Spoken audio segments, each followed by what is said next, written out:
ಪ್ರಿಯ ವಿದ್ಯಾರ್ಥಿಗಳೇ, ಇವತ್ತಿನ ತರಗತಿಯಲ್ಲಿ ಡಾಕ್ಟರ್ ಎಚ್.ಎಸ್. ಶಿವಪ್ರಕಾಶ್ ರವರ ಮೀಲರೇಪ ಅಂತಕ್ಕಂತಹ ಪದ್ಯವನ್ನು ಇವತ್ತಿನ ತರಗತಿಯಲ್ಲಿ ನಾವು ಚರ್ಚೆ ಮಾಡೋಣ. ಡಾಕ್ಟರ್ ಎಚ್.ಎಸ್. ಶಿವಪ್ರಕಾಶ್ ರವರು ಆಧುನಿಕ ಕಾವ್ಯದ ಸಂದರ್ಭದಲ್ಲಿ ಕಾಣಿಸ್ಕೊಳ್ತಕ್ಕಂತಹ, ವಿಶಿಷ್ಟವಾಗಿ ತಮ್ಮನ್ನ ಗುರುತಿಸಿಕೊಂಡಿರತಕ್ಕಂತಹ ಕವಿ. ಇವರು 1945 ಜೂನ್ 15ರಂದು ಇವರು ಬೆಂಗಳೂರಲ್ಲಿ ಜನಿಸ್ತಾರೆ. ಇವರು ಇಂಗ್ಲಿಷ್ನಲ್ಲಿ MA ಪದವಿಯನ್ನು ಪಡೆದು ಅದರಲ್ಲೇ PhD ಪದವಿಯನ್ನು ಕೂಡ ಶ್ರೀಯುತರು ಪಡಿತಾರೆ. ಮುಂದೆ ಇಂಗ್ಲಿಷ್ ಪ್ರಾಧ್ಯಾಪಕರಾಗಿ ಬೆಂಗಳೂರು, ತುಮಕೂರು ಮುಂತಾದ ಭಾಗಗಳಲ್ಲಿ ಅವರು ಪ್ರಾಧ್ಯಾಪಕರಾಗಿ ಕಾರ್ಯವನ್ನು ನಿರ್ವಹಿಸ್ತಾರೆ. ಜವಾಹರ್ ನೆಹರು ವಿಶ್ವವಿದ್ಯಾಲಯದಲ್ಲೂ ಕೂಡ ಇವರು ತಮ್ಮ ಸೇವೆಯನ್ನು ಮುಂದುವರಿಸ್ತಾರೆ.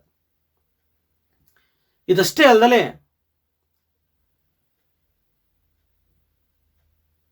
ಕೇಂದ್ರ ಸಾಹಿತ್ಯ ಅಕಾಡೆಮಿಯಲ್ಲಿ ಇಂಡಿಯನ್ ಲಿಟರೇಚರ್ ಅಂತಕ್ಕಂತಹ ಸಂಚಿಕೆಯ ಸಂಪಾದಕರಾಗಿಯೂ ಕೂಡ ಇವರು ಕೆಲಸವನ್ನ ನಿರ್ವಹಿಸ್ತಾರೆ.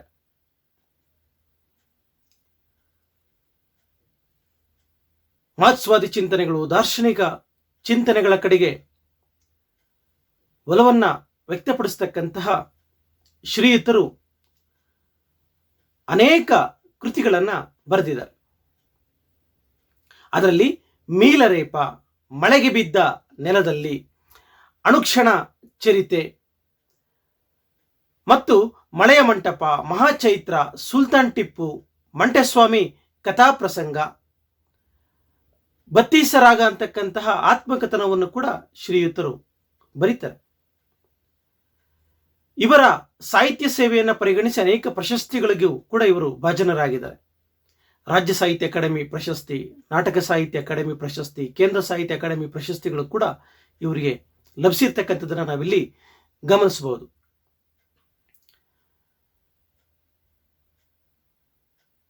ಈ ಡಾಕ್ಟರ್ ಎಚ್.ಎಸ್. ಶಿವಪ್ರಕಾಶ್ ಅವರು ಬರೆದಿರ್ತಕ್ಕಂತಹ ಟಿಬೇಟಿನ ಯೋಗಿಯಾಗಿರ್ತಕ್ಕಂತಹ ಮೀಲರೇಪ ಇವರ ಬಗೆಗೆ ಚರ್ಚಿತವಾಗಿರ್ತಕ್ಕಂತಹ ಈ ಪದ್ಯಭಾಗವನ್ನು ಇವತ್ತಿನ ತರಗತಿಯಲ್ಲಿ ನಾವು ಚರ್ಚೆ ಮಾಡೋಣ. ಮೀಲರೇಪ ಅಂತಕ್ಕಂತಹ ಟಿಬೇಟಿನ ಯೋಗಿಯೊಬ್ಬನ ಕೊನೆಯ ದಿನಗಳಲ್ಲಿ ಬಂದುದಕ್ಕಂತಹ ಒಂದು ವಿಲಕ್ಷಣವನ್ನ ಆತ್ಮಸ್ಥೈರ್ಯದಿಂದ ಹಾಗೂ ಜ್ಞಾನಶಕ್ತಿಯಿಂದ ಆ ಜಿಜ್ಞಾಸೆಗಳ ಪಡಿಸಿ ಅದನ್ನು ನಿವಾರಿಸಿಕೊಳ್ತಕ್ಕಂತಹ ಬಗೆಯನ್ನ ಇಲ್ಲಿ ಕವಿ ಚರ್ಚಿಸ್ತಾ ಹೋಗ್ತಕ್ಕಂಥದ್ದನ್ನ ನಾವಿಲ್ಲಿ ಕಾಣಬಹುದು. ಯಾವ ರೀತಿಯಿಂದ ಮೀಲರೇಪ ಬದುಕಿನ ಈ ಜಂಜಡತೆಯಿಂದ ಹೊರಗಡೆ ಬರ್ತಾರೆ, ಗುರು ತೋರಿರ್ತಕ್ಕಂಥ ಹಾದಿಯನ್ನ ಹೇಗೆ ಸಾಕ್ತಾರೆ ಅಂತಕ್ಕಂಥದ್ದನ್ನ ನಾವು ಈ ಕವಿತೆಯಲ್ಲಿ ಚರ್ಚಿಸೋಣ. ಕವಿತೆ ಹೀಗೆ ಆರಂಭ ಆಗುತ್ತೆ. ಕನಸು ಕಂಡಿದ್ದೀಗ ಕಣ್ಣ ಮುಂದಿನ ನೋಟ, ಇದ್ದ ಮನೆ ಗೆದ್ದಲಿಕ್ಕಿದ ಕಂಬಗಳು, ನವಣೆ ಹೊಲಗಳ ಮಧ್ಯೆ ಪಾಳು ನೆಲ, ಇಲ್ಲಿದ್ದ ಮನೆಯ ಉಳಿದ ಕೊನೆಯ ಚಿಹ್ನೆಗಳು ಮಂಜಿನ ಅನಾಮಧೇಯತೆಯ ಕೆಳಗೆ, ಹೊತ್ತ ಚಿಕ್ಕಂದಿನ ತಲೆಮಾರ ನೆನಪುಗಳು ಇಲ್ಲೇನೆ ಕುಪ್ಪಳಿಸಿ ಕಲಿತಿದ್ದು, ಕತ್ತರಿಸುವ ಚಳಿಯಲ್ಲಿ ಹುಣ್ಣೆ ಬಟ್ಟೆಯ ಒಳಗೆ ಬಚ್ಚಿಟ್ಟ ಮೈಯ ಮಧ್ಯೆ ಯೌವನ ಜ್ವಾಲೆ ಚಿಕಿತದ್ದು, ವಸ್ತಿಲನ್ನೊದೆಯುತ್ತ ಗುರುವಿನೆಡೆಗೆ ಹೊರಟಾಗ ತಾಯ ಮುಚ್ಚಿದ ಬಾಯ ಕಂಬನಿಯ ಬಿಂದು ಸ್ವರ್ಣಿಸಿದ್ದು, ಎಲ್ಲಿರುವೆ ತಂದೆ ನವಣೆ ಮೂಟೆಗಳ ಹೊತ್ತು ತರುತ್ತಿದ್ದ ಕಟ್ಟಾಳು ರೈತ, ತಾರಬಲ್ಲನೆ ತಿರುಗಿ ಗೂಳಿಡುವ ಮಂಜು ಗುಪ್ಪೆಗಳ ನಡು ಮಧ್ಯೆ ಇಟ್ಟಗಿ ರಾಶಿಯ ಅಡಿ ನೆನಪಾಗಿ ಹೂತ ಜೀವದಾತರ ಹೀಗ, ನಿಂತುಕೊಂಡಿದೆ ಕೈತಟ್ಟಿ ಡಾಕಿನಿ ಸಂಕುಳ, ಅಂದಿದೆ ತರುತ್ತೇವೆ ಸತ್ತವರ ಮತ್ತೆ, ಮಂಜು ಕಣಗಳ ಹೊನ್ನಾಗಿಸುತ್ತೇವೆ, ಮೀಲರೇಪ ನೀ ಹೂ ಅಂದರೆ, ಚಿಟಿಕೆ ಹಾಕಿದರೆ ಆಶೆ ಈಡೇರಿಸುತ್ತೇವೆ. ಡಾಕಿನಿಯರ ವಶ ಮಾಡಿ ಆಶೆ ಈಗ ಬೀಳುವ ಮನೆಗೆ. ಸಂಸಾರಕ್ಕೆ ಬುನಾದಿ ಎಂದು ತೋರಿದೆ ಮಾರ್ಪ, ಚಕ್ರ ತಿರುಗುವುದು ನಿಧಾನಗಳ ಗುಟ್ಟು. ಬಾಧೆಗಳ ರೂಪಗಳ ಡಾಕಿನಿ ಸಂಕುಲದ ನರ್ತನದ ಮೊದಲು ಕೊನೆಗಾಣಿಸಿದೆ. ಕಾಲದೇಶಗಳ ಬೀಳಿನಿಕ್ಕಟ್ಟಿನಲ್ಲಿ ಕರೆದೊಯ್ಯುವ ವಜ್ರಾಯನ ದಗ್ನಿರಥ ಸಾರಥಿಯೇ, ನಮನ ನಮನ ನಿನಗೆ. ಬಿದ್ದ ಇಟ್ಟಿಗೆಯ ಅಳಿಸಿದ್ದ ಮಂಜು ಬಿಳಿಗಗನಕ್ಕೆ ಬಾಯಿಟ್ಟ ಗೆದ್ದಲ ಕಂಬ. 14 ಲೋಕಗಳ ಅಣೆ ಬರಹ ನಿರ್ವಾಣದಂಚಿನಲ್ಲಿ ಬುದ್ಧ ಗುರುವಿಗೆ ಕೂಡ ಕಿಬ್ಬೊಟ್ಟೆ ನೋವು. ಯಾಕೆ ಬಲಿ ಕೊಡಲಿ ಚಕ್ರದ ತಿರುಗಣಿಗೆ ಅಪ್ಪ ಅಮ್ಮ ನಿಮ್ಮ. ಹೀಗೆ ಇಡೀ ಪದ್ಯ ಅಂತಕ್ಕಂಥದ್ದು ಸಾಕ್ತಕ್ಕಂಥದ್ದನ್ನು ನಾವಿಲ್ಲಿ ನಾವು ಬಹಳ ಮುಖ್ಯವಾಗಿ ಇಲ್ಲಿ ಗಮನಿಸಬಹುದು. ಮೀಲರೇಪ ಟಿಬೇಟಿನ ಸಂಸ್ಕೃತಿಯಲ್ಲಿ ಕಾಣಿಸ್ಕೊಳ್ತಕ್ಕಂತಹ ಪ್ರಮುಖ ಗುರು. ಟಿಬೇಟ್ ಅಂತಕ್ಕಂಥದ್ದು ಹಿಮಾಲಯದ ತಪ್ಪಲಿನಡಿಯಲ್ಲಿ ಕಾಣಿಸ್ಕೊಳ್ತಕ್ಕಂತಹ ಪ್ರಾಂತ್ಯ, ಹೆಚ್ಚಾಗಿ ಮಂಜು ಬೀಳ್ತಕ್ಕಂತಹ ಸ್ಥಳ. ಇಂತಹ ಟಿಬೇಟಿನಲ್ಲಿ ಇರ್ತಕ್ಕಂತಹ ಮೀಲರೇಪ ಅಂತಕ್ಕಂತಹ ಒಬ್ಬ ಯೋಗಿಯ ಕಥನವನ್ನ ಈ ಕತೆ ಒಳಗೊಂಡಿದೆ. ಹಾಗಾದ್ರೆ ಈ ಮೀಲರೇಪರವರ ಬಗ್ಗೆ ಈ ಕವಿತೆ ಅಂತಕ್ಕಂಥದ್ದು ಯಾವ ಹಿನ್ನೆಲೆಯಲ್ಲಿ ಚರ್ಚೆ ಮಾಡುತ್ತೆ ಅಂತಕ್ಕಂಥದ್ದನ್ನ ನಾವು ನೋಡೋದಾದ್ರೆ ಹೀಗೆ ಮೊದಲ ಸಾಲು ಹೀಗೆ ಕಾಣಿಸ್ಕೊಳ್ಳುತ್ತೆ. ಕನಸು ಕಂಡಿದ್ದೀಗ ಕಣ್ಣ ಮುಂದಿನ ನೋಟ, ಇದ್ದ ಮನೆ ಗೆದ್ದಲಿಕ್ಕಿದ ಕಂಬಗಳು. ಇವತ್ತು ಬಹಳ ಚಿಕ್ಕವರಾಗಿದ್ದಾಗ ಯೌವನಕ್ಕೆ ಬಂದಂತಹ ಸಂದರ್ಭದಲ್ಲಿ ಮನೆಯ ವಾತಾವರಣದಿಂದ ಜ್ಞಾನವನ್ನು ಅರಸಿ ಮನೆಯನ್ನ ಬಿಟ್ಟು, ತಂದೆ ತಾಯಿಗಳನ್ನ ಬಿಟ್ಟು ಇವರು ಜ್ಞಾನವನ್ನು ಅರಸಿ ಮನೆಯನ್ನ ಬಿಡ್ತಕ್ಕಂತಹ ಸಂದರ್ಭ ಕಾಣಿಸ್ಕೊಳ್ಳುತ್ತೆ. ಹೀಗೆ ಮನೆಯನ್ನ ಬಿಟ್ಟು ಹೊರಟಂತಹ ಮೀಲರೇಪ ಜ್ಞಾನವನ್ನ ಪಡ್ಕೊಂಡಾಗ ಇವರಿಗೆ ಜ್ಞಾನದ ಹಾದಿಯನ್ನ ತೋರಿಸಿರ್ತಕ್ಕಂತಹ ಗುರುವಾಗಿರ್ತಕ್ಕಂತಹ ಲೋತ್ಸಾವ ಮಾರ್ಪ ಅಂತಕ್ಕಂತಹ ಗುರು, ನೀನು ಬಾಲ್ಯವನ್ನ ಕಳೆದಂತಹ ಹಾಗೂ ನಿನ್ನ ತಂದೆ ತಾಯಿಗಳಿರ್ತಕ್ಕಂತಹ ಪ್ರದೇಶಕ್ಕೆ ಹೋಗಿ ಅವರನ್ನ ನೋಡಿಕೊಂಡು ಬಾ ಅಂತೇಳಿ ಏನ್ ಮಾಡ್ತಾರೆ, ಹೇಳಿ ಕಳಿಸ್ತಾರೆ. ಹೀಗೆ ತಂದೆ ತಾಯಿಯನ್ನ ನೋಡಲು ಹೊರಟಂತಹ ಮೀಲರೇಪ ಮಾರ್ಗ ಮಧ್ಯದಲ್ಲಿಯೇ ಕನಸನ್ನ ಕಾಣ್ತಾರೆ. ಇಡೀ ತಮ್ಮ ತಂದೆ ತಾಯಿಗಳು ವಾಸ ಮಾಡತಕ್ಕಂತಹ ಸ್ಥಳ ನಾಶವಾಗಿರ್ತಕ್ಕಂತಹದ್ದು, ಮನೆಯೆಲ್ಲ ಬಿದ್ದೋಗಿರ್ತಕ್ಕಂತಹದ್ದು, ಹೊಲವೆಲ್ಲವೂ ಪಾಳು ಬಿದ್ದಿರ್ತಕ್ಕಂತಹದ್ದು. ಈ ಕನಸನ್ನ ಕಂಡು ಎಚ್ಚೆತ್ತು ಇನ್ನಷ್ಟು ಅಂಬಲದಿಂದ ತಂದೆ ತಾಯಿಗಳನ್ನ ನೋಡೋದಕ್ಕೆ ಅವರು ಹೊರಡ್ತಾರೆ. ಹೀಗೆ ಗುರುವಿನಿಂದ ಜ್ಞಾನವನ್ನ ಪಡೆದಂತಹ ಆನಂತರದಲ್ಲಿ ತನ್ನ ತಂದೆ ತಾಯಿಗಳನ್ನು ನೋಡೋದಕ್ಕೆ ಹೊರಟಂತಹ ಮಾರ್ಗ ಮಧ್ಯದಲ್ಲಿ ಕನಸನ್ನ ಕಂಡು ಆನಂತರದಲ್ಲಿ ಅವರು ತಂದೆ ತಾಯಿ ನೋಡಲು ಮನೆಗೆ ಬಂದಾಗ ಅಲ್ಲಿ ಕನಸಿನಲ್ಲಿ ಕಂಡಂತಹ ಯಥಾವತ್ತಾಗಿರ್ತಕ್ಕಂಥ ಚಿತ್ರಣವನ್ನ ಕಾಣ್ತಾರೆ. ಅಲ್ಲಿ ತಂದೆ ತಾಯಿಗಳು ತೀರೋಗಿರ್ತಾರೆ, ಮನೆ ಬಿದ್ದೋಗಿರುತ್ತೆ, ಹೊಲವೆಲ್ಲವೂ ಪಾಳ್ನೆಲವಾಗಿ ಮಾರ್ಪಟ್ಟಿರುತ್ತೆ. ಹಾಗ ನೋಡ್ತಾ ಅವರು ಯಾವ ರೀತಿಯಲ್ಲ ಚಿತ್ರಣವಿತ್ತು ಅನ್ನೋದನ್ನ ಇಲ್ಲಿ ಲೇಖಕರು ಹೇಳ್ತಾ ಬರ್ತಾ ಇದ್ದಾರೆ. ನಾನು ಕನಸು ಕಂಡಿದ್ದೆ, ಬಾಲ್ಯದಲ್ಲೊಮ್ಮೆ ಯೌವನದಲ್ಲಿದ್ದಾಗ ಜ್ಞಾನವನ್ನ ಪಡಿಬೇಕು ಅಂತೇಳಿ ನಾನು ಮನೆಯನ್ನು ಬಿಟ್ಟು ಹೊರಟೆ. ಆ ಕನಸನ್ನ ಪೂರ್ಣಗೊಳಿಸಿಕೊಂಡು ಮತ್ತೆ ನಾನು ತಂದೆ ತಾಯಿಯನ್ನ ಕಾಣಬೇಕು ಅಂತ ಹೊರಟಾಗ ಮತ್ತೊಂದು ಕನಸನ್ನ ಕಂಡೆ. ಆದರೆ ಆ ಕನಸಿನಲ್ಲಿ ತಂದೆ ತಾಯಿಯ ಸಾವು, ತಾನು ಹುಟ್ಟಿ ಬೆಳೆದಂತಹ ಆ ಪ್ರದೇಶ ಅಳೆದು ಹೋಗಿರ್ತಕ್ಕಂಥ ಚಿತ್ರಣಗಳು ಮನಸ್ಸನ್ನ ಕಲಕಿದೆ. ಅದಕ್ಕೆ ಹೇಳ್ತಾ ಇದ್ದಾರೆ, ಅಲ್ಲಿದ್ದಂತಹ ಮನೆ ಅಂತಕ್ಕಂಥದ್ದು ಗೆದ್ದಲಿಡಿದಿದೆ. ಕಂಬಗಳಿಗೆಲ್ಲವೂ, ಮನೆಯ ಕಂಬಗಳಿಗೆಲ್ಲವೂ ಗೆದ್ದಲಿಡಿದಿದೆ. ನವಣೆ ಹೊಲಗಳ ಮಧ್ಯೆ ಪಾಳು ನೆಲ. ನಮ್ಮ ಮನೆ ಹೇಗಿತ್ತು ಅಂತಂದ್ರೆ ನವಣೆ ಹೊಲದ ಮಧ್ಯಭಾಗದಲ್ಲಿ ನಮ್ಮ ಮನೆ ಇತ್ತು. ನಮ್ಮ ಮನೆಯ ಸುತ್ತ ನವಣೆ ಹೊಲ ಇತ್ತು.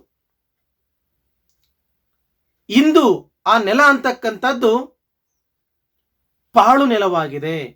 ಅಲ್ಲಿ ನವಣೆ ಬೆಳೆಯುವುದಕ್ಕೆ ಸಾಧ್ಯವಾಗದಿರುವ ಮಟ್ಟಿಗೆ ಅದು ನಾಶವಾಗಿದೆ.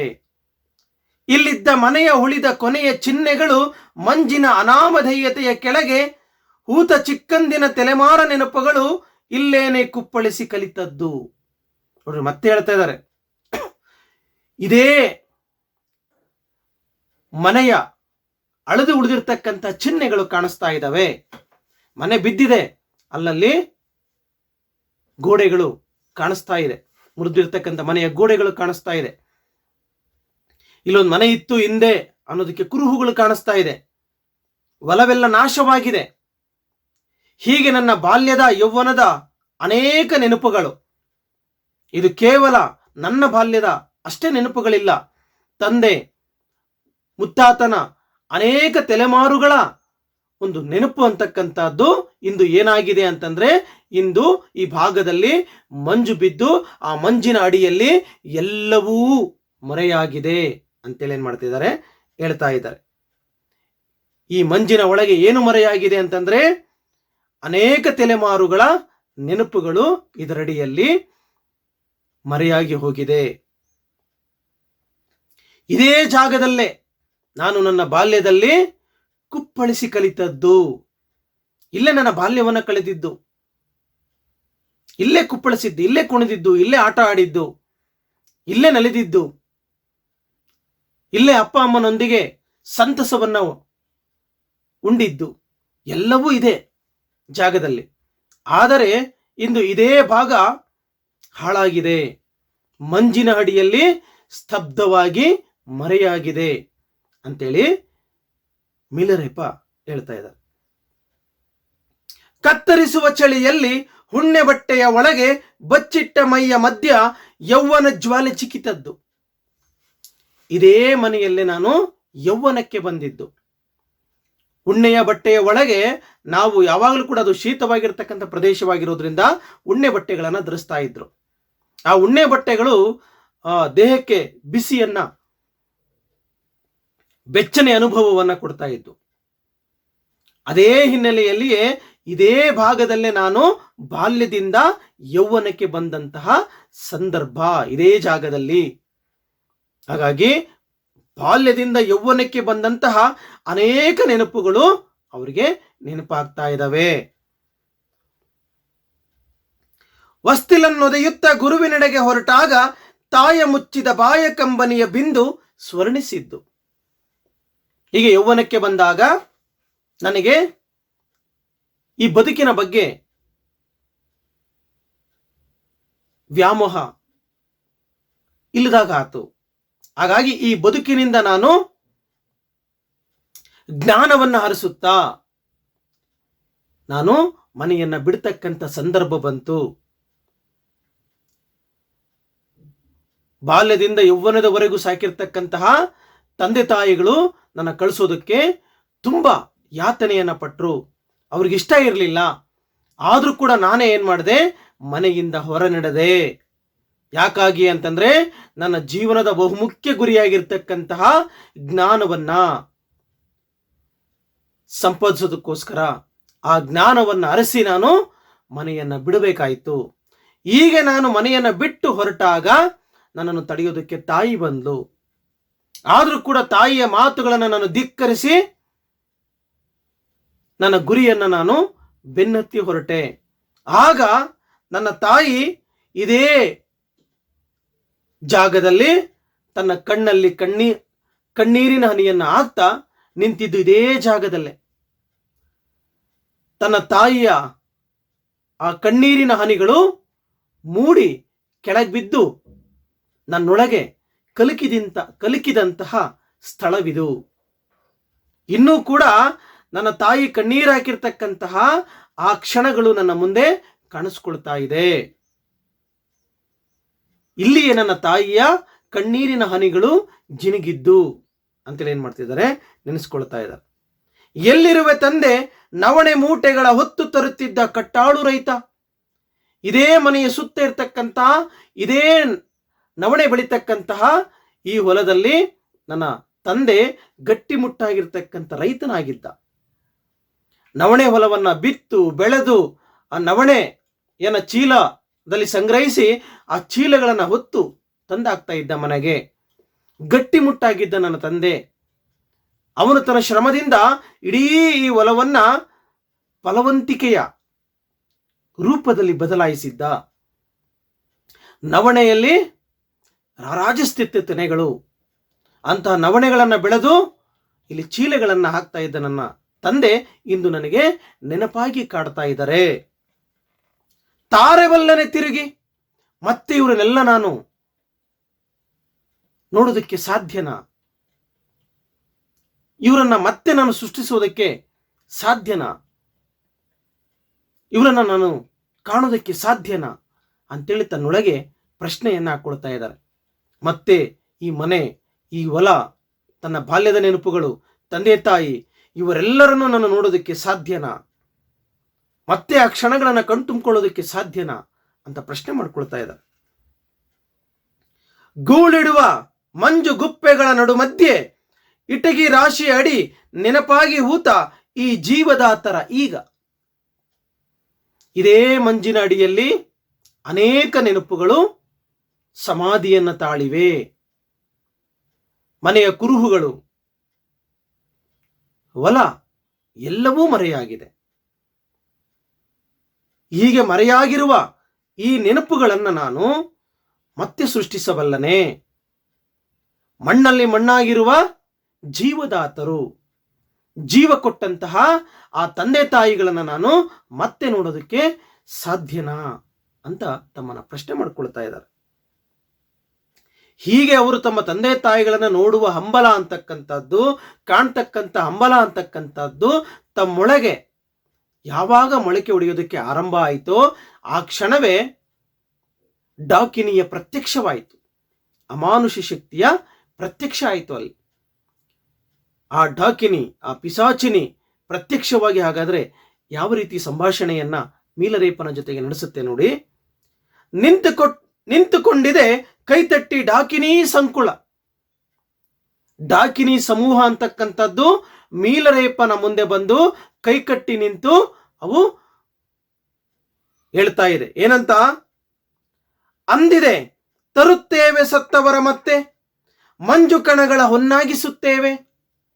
ಮೀಲರೇಪ, ನೀನು ಯೋಚನೆ ಮಾಡಬೇಡ, ನೀನು ಸುಮ್ಮನೆ ಹೂ ಅಂದ್ರೆ ಸಾಕು, ನೀನು ಒಪ್ಪಿಗೆ ಕೊಟ್ರೆ ಸಾಕು. ಇಡೀ ನಾವೆಲ್ಲರೂ ಸೇರ್ಕೊಂಡು ಮತ್ತೆ ನಾವು ಈ ಜಾಗದಲ್ಲಿ ಜೀವಂತಿಕೆಯನ್ನು ಸೃಷ್ಟಿಸುತ್ತೇವೆ. ಹಿಂದೆ ಇದ್ದ ಹಾಗೆ ಅದನ್ನ ಮರುಸೃಷ್ಟಿಯನ್ನ ಮಾಡುತ್ತೇವೆ. ಮತ್ತೆ ನವಣೆಯ ಹೊಲ ಅಂತಕ್ಕಂಥದ್ದು, ಅದರ ಮಧ್ಯೆ ನಿಮ್ಮ ಮನೆ ಅಂತಕ್ಕಂಥದ್ದು, ತಂದೆ ತಾಯಿಗಳು, ಇವರನ್ನೆಲ್ಲರನ್ನು ಕೂಡ ನಾವು ಜೀವಂತವಾಗಿಸುತ್ತೇವೆ. ಬರೀ ನೀನು ಹೂ ಅಂದ್ರೆ ಸಾಕು ಅಂತೇಳಿ ಆ ಡಾಕಿನಿ ಸಂಕುಲ ಅಂತಕ್ಕಂಥದ್ದು ಬಂದು ಏನ್ ಮಾಡ್ತಾ ಇದೆ, ಕೇಳ್ತಾ ಇದೆ. ಮಂಜು ಕಣಗಳ ಹೊನ್ನಾಗಿಸುತ್ತೇವೆ. ಯಾವ ಮಂಜಿನ ಅಡಿಯಲ್ಲಿ ಅಸ್ತಮಿಸಿ ಹೋಗಿದೆಯೋ, ಸಮಾಧಿಯಾಗಿದೆಯೋ ನಿನ್ನ ನೆನಪುಗಳು, ತಂದೆ ತಾಯಿ, ಈ ಪ್ರದೇಶ ಎಲ್ಲವನ್ನು ಕೂಡ ಹೊನ್ನಾಗಿಸುತ್ತೇವೆ, ಜೀವಂತಿಕೆಯನ್ನು ಬರೆಸುತ್ತೇವೆ, ಮರುಸೃಷ್ಟಿಯನ್ನ ಮಾಡುತ್ತೇವೆ. ಆದರೆ ನೀನು ಹೂ ಅಂದರೆ ಅಂತ ಹೇಳ್ತಾ ಇದ್ದಾರೆ.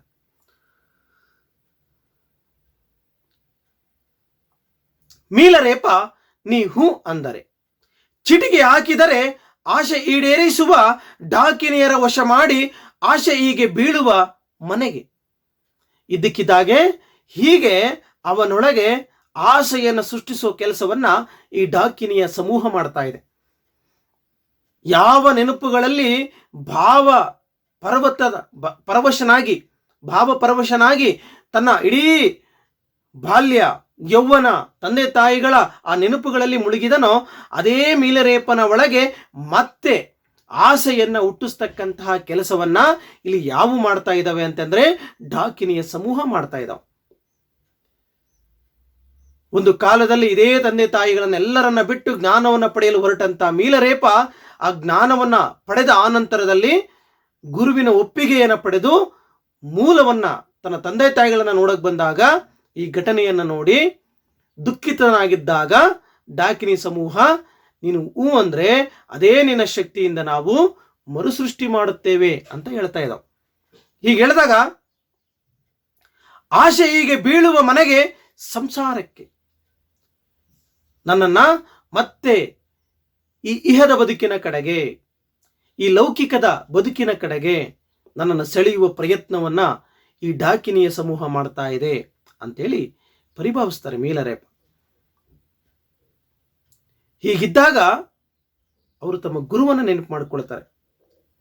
ಬುನಾದಿ ಎಂದು ತೋರಿದೆ ಮಾರ್ಪ, ಚಕ್ರ ತಿರುಗುವುದ ನಿಧಾನಗಳ ಗುಟ್ಟ, ಬಾಧೆಗಳ ರೂಪಗಳ ಡಾಕಿನಿ ಸಂಕುಲದ ನರ್ತನದ ಮೊದಲು ಕೊನೆಗಾಣಿಸಿದೆ. ಗುರುವಾಗಿರ್ತಕ್ಕಂತಹ ಲೋತ್ಸವ ಮಾರ್ಪ ಅಂತಕ್ಕಂಥವರು, ಏ ಗುರು ಮಾರ್ಪ, ನನ್ನೊಳಗೆ ನೀನು ಜ್ಞಾನವನ್ನ ತುಂಬಿದೆ, ದೀಕ್ಷೆಯನ್ನ ಕೊಟ್ಟೆ, ನಿಜವಾದ ಈ ಬದುಕು ಅಂದ್ರೇನು, ಈ ಬದುಕಿನೊಳಗೆ ಹೇಗಿರಬೇಕು ಅಂತಕ್ಕಂತಹ ಜ್ಞಾನವನ್ನ ಕಲಿಸಿದೆ. ಆದರೆ ನಾನು ಮತ್ತೆ ಈ ಆಸೆ ಎಂಬ ಬದುಕಿನ ಒಳಗೆ, ಸಂಸಾರದ ಒಳಗೆ ನನ್ನ ಮನಸ್ಸು ಅಂತಕ್ಕಂಥದ್ದು ಹೋಗದ ಹಾಗೆ ನೀನು ಕೊಟ್ಟಂತಹ ದೀಕ್ಷೆ, ನೀನು ಕೊಟ್ಟಂತಹ ಜ್ಞಾನ ನನ್ನನ್ನು ಮತ್ತೆ ಈ ಬದುಕು ಅಂತಕ್ಕಂಥದ್ದು ಕ್ಷಣಿಕ ಅಂತಕ್ಕಂಥದ್ದನ್ನ ಹೇಳ್ತಾ ಇದೆ. ಚಕ್ರ ಅಂತಕ್ಕಂಥದ್ದು, ಕಾಲಚಕ್ರ ಅಂತಕ್ಕಂಥದ್ದು ತಿರುಗ್ತಾನೆ ಇರುತ್ತೆ. ಹುಟ್ಟಿದವನು ಸಾಯಲೇಬೇಕು, ಸತ್ತವನು ಮತ್ತೆ ಹುಟ್ಟಲೇಬೇಕು. ಕೆಲವು ಸಮಯ ನಾವು ಅವನ್ನ ಮುಂದಕ್ಕೆ ಹಾಕಬಹುದೇ ವಿನಃ ಅವುಗಳಿಂದ ನಾವು ಹೊರಗಡೆ ಬರೋದಕ್ಕೆ ಸಾಧ್ಯವಿಲ್ಲ ಅಂತಕ್ಕಂತಹ ಒಂದು ಮಾರ್ಗವನ್ನು ನೀನು ನನಗೆ ಕಲಿಸಿದೀಯಾ.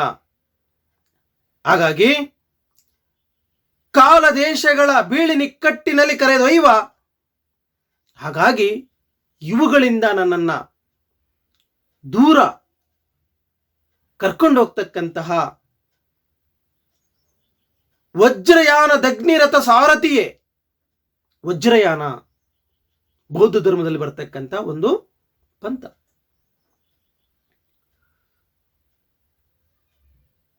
ಈ ವಜ್ರಯಾನದ ಅಗ್ನಿರಥದಲ್ಲಿ ನನ್ನನ್ನ ಕರ್ಕೊಂಡೋಗಿ ಒಂದು ಮಾರ್ಗವನ್ನು ತೋರಿಸಿರ್ತಕ್ಕಂಥ ಗುರುವೇ ಮಾರ್ಪ, ನಿಮಗೆ ನಾನು ನಮನವನ್ನು ಸಲ್ಲಿಸ್ತಾ ಇದ್ದೇನೆ.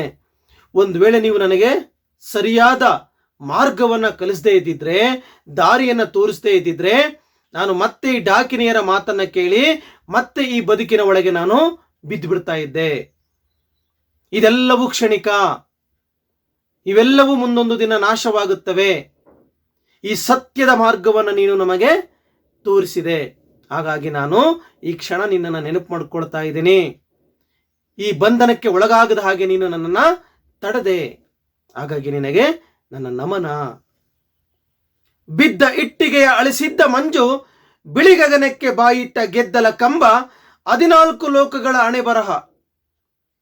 ಬಿದ್ದೋಗಿರ್ತಕ್ಕಂತಹ ಈ ಇಟ್ಟಿಗೆಯ ಮೇಲಿರ್ತಕ್ಕಂತಹ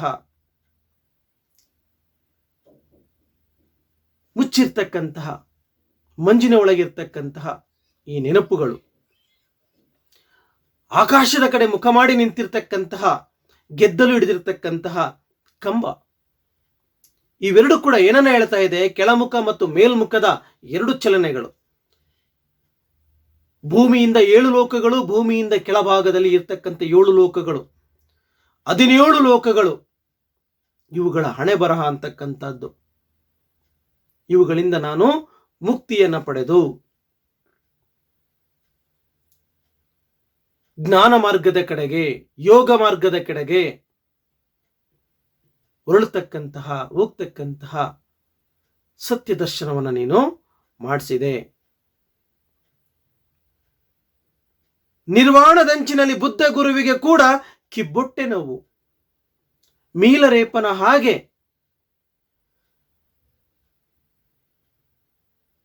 ಯುವರಾಜನಾಗಿರ್ತಕ್ಕಂತಹ ಸಿದ್ಧಾರ್ಥ ಒಂದು ದಿನ ಹೆಂಡತಿ ಮಗುವನ್ನ ಬಿಟ್ಟು ರಾಜ್ಯವನ್ನ ಬಿಟ್ಟು ಹೊರಟಂತಹ ಸಿದ್ಧಾರ್ಥ ಮುಂದೆ ಬುದ್ಧನಾಗಿ ಬಂದಂತಹ ಸಂದರ್ಭವು ಕೂಡ ಇದೇ ಹಿನ್ನೆಲೆಯಲ್ಲಿ ಇರ್ತಕ್ಕಂಥದ್ದು. ಅಂತಹ ಬುದ್ಧ ಜ್ಞಾನವನ್ನ ಪಡೆದಂತಹ ಬುದ್ಧನಿಗೂ ಕೂಡ ಕೊನೆಗಾಲದಲ್ಲಿ ನಿರ್ವಾಣದಂಚಿನಲ್ಲಿ ಸಾವಿನ ಅಂಚಿನಲ್ಲಿದ್ದಂತಹ ಬುದ್ಧನು ಕೂಡ ಕಿಬ್ಬೊಟ್ಟೆಯ ನೋವನ್ನ ಅನುಭವಿಸಲೇಬೇಕಾಯಿತು. ಈ ಲೋಕದ ಕರ್ಮವನ್ನ ಅನುಭವಿಸಲೇಬೇಕಾಯಿತು. ಅದರಿಂದ ತಪ್ಪಿಸಿಕೊಳ್ಳಲಾಗಲಿಲ್ಲ. ಬುದ್ಧನಿಗೆ ಈ ನೋವನ್ನ ಅನುಭವಿಸುವ ಸಂದರ್ಭ ಬಂದಾಗ ಇನ್ನು ನಾನು ಕೂಡ ಈ ನೋವು ಅಂತಕ್ಕಂಥದ್ದು ಸಾಮಾನ್ಯ, ಇದರಲ್ಲಿ ನಾನು ಮುಳುಗಿ ನನ್ನ ಗುರಿಯನ್ನ ಮರಿಬಾರದು. ಈ ಬಂಧನದಲ್ಲಿ ನಾನು ಈ ಸಂಸಾರದ ಬಂಧನದ ಒಳಗೆ, ಈ ಜೀವನದ ಬಂಧನದ ಒಳಗೆ, ಸಂಕೋಲಿಯಲ್ಲಿ ನಾನು ಬಂಧನಕ್ಕೊಳಗಾಗಬಾರದು ಅಂತಕ್ಕಂತಹ ತಿಳಿವನ್ನ ಪಡೆದಿರತಕ್ಕಂಥ ಮೀಲರೇಪ ಗುರುವನ್ನ ನೆನೆತಾ ಅಲ್ಲಿಂದ ಅವನು ಮತ್ತೆ ತನ್ನ ಯಾಗದ ಕಡೆ, ತನ್ನ ಗುರಿಯ ಕಡೆ ಹೊರಡಲು ಸಿದ್ಧನಾಗ್ತಾನೆ. ಯಾಕೆ ಬಲಿ ಕೊಡಲಿ ಚಕ್ರದ ತಿರುಗಣಿಗೆ ಅಪ್ಪ ಅಮ್ಮ ನಿಮ್ಮ?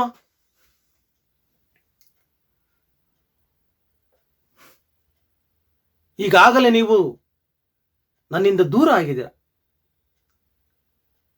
ಈಗಾಗಲೇ ಮೀಲರೇಪನಿಂದ ತಂದೆ ತಾಯಿಗಳು ದೂರರಾಗಿದ್ದಾರೆ. ಈಗಾಗಲೇ ಅವರು ಈ ಈ ಜಂಜಡ ಬದುಕಿನಿಂದ, ಕಷ್ಟ ಸುಖದ ಈ ಬದುಕಿನಿಂದ ಮರೆಯಾಗಿದ್ದಾರೆ. ಮತ್ತೆ ನಾನು ಶಕ್ತಿ ಪ್ರಯೋಗದಿಂದ ನಿಮ್ಮನ್ನ ಮತ್ತೆ ನಾನು ಸೃಷ್ಟಿಸಿ ಮತ್ತೆ ಈ ಬಂಧನದಲ್ಲಿ ನಿಮ್ಮನ್ನ ನಾನು ಯಾಕೆ ಬಿಡ್ಲಿ ಅಂತೇಳಿ ತನ್ನನ್ನು ತಾನು ಪ್ರಶ್ನೆ ಮಾಡ್ಕೊಳ್ತಾನೆ. ಪ್ರಶ್ನೆ ಮಾಡ್ಕೊಳ್ತಾ ಇಲ್ಲ ಮತ್ತೆ ಅವರನ್ನ ಈ ಬಂಧನದ ಒಳಗೆ ನಾನು ತರೋದಿಲ್ಲ. ನಾನು ಕೂಡ ಈ ಬಂಧನದ ಸುಳಿಗೆ ಸಿಲುಕಲಾರದೆ ನಾನು ಕೂಡ ಇಲ್ಲಿಂದ ಹೊರಡ್ತೀನಿ. ಜ್ಞಾನದ ಎಡೆಗೆ, ಸನ್ಮಾರ್ಗದ ಎಡೆಗೆ,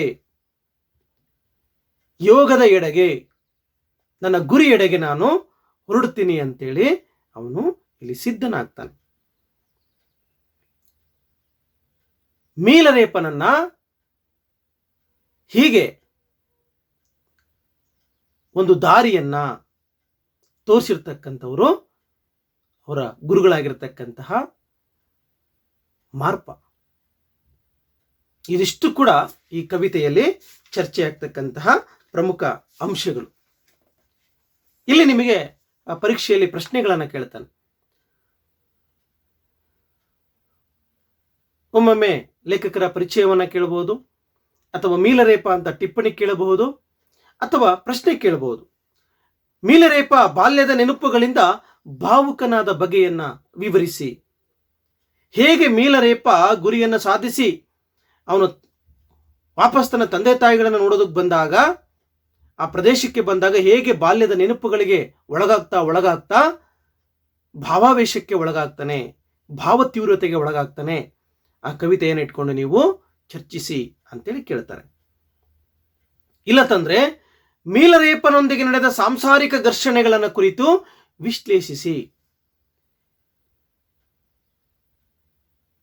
ಈ ಸಾಂಸಾರಿಕ ಬಂಧನದ ಒಳಗೆ ಒಳಗಾಗದ ಹಾಗೆ ಹೇಗೆ ಈ ಲೌಕಿಕ ಮತ್ತು ಅಲೌಕಿಕ ಬದುಕಿನ ನಡುವೆ ನಡೀತಕ್ಕಂತಹ ಈ ಸಂಘರ್ಷದ ಒಳಗೆ ಬಿದ್ದು ಮೀಲರೇಪ ಹೇಗೆ ಪರಿತಪಿಸ್ತಾನೆ, ಕೊನೆಗೆ ಯಾವ ನಡೆಯನ್ನ ಆರಿಸ್ಕೊಳ್ತಾರೆ ಅಂತಕ್ಕಂಥದ್ದನ್ನ ಈ ಕವಿತೆಯನ್ನು ಇಟ್ಕೊಂಡು ನಾವೇನ್ ಮಾಡಬೇಕು, ಬರೆಯೋದಕ್ಕೆ ಆರಂಭ ಮಾಡಬೇಕು. ಇದಿಷ್ಟು ಕೂಡ ಮೀಲರೇಪ ಕವಿತೆಯಲ್ಲಿ ಚರ್ಚೆ ಆಗ್ತಕ್ಕಂತಹ ಪ್ರಮುಖ ಅಂಶಗಳು. ಟಿಬೇಟಿನ ಪ್ರಮುಖ ಯೋಗಿ. ಮುಂದಿನ ತರಗತಿಯಲ್ಲಿ ಮತ್ತೊಂದು ಕವಿತೆಯೊಂದಿಗೆ ನಾವು ಮತ್ತೆ ಸಿಗೋಣ. ನಮಸ್ಕಾರ.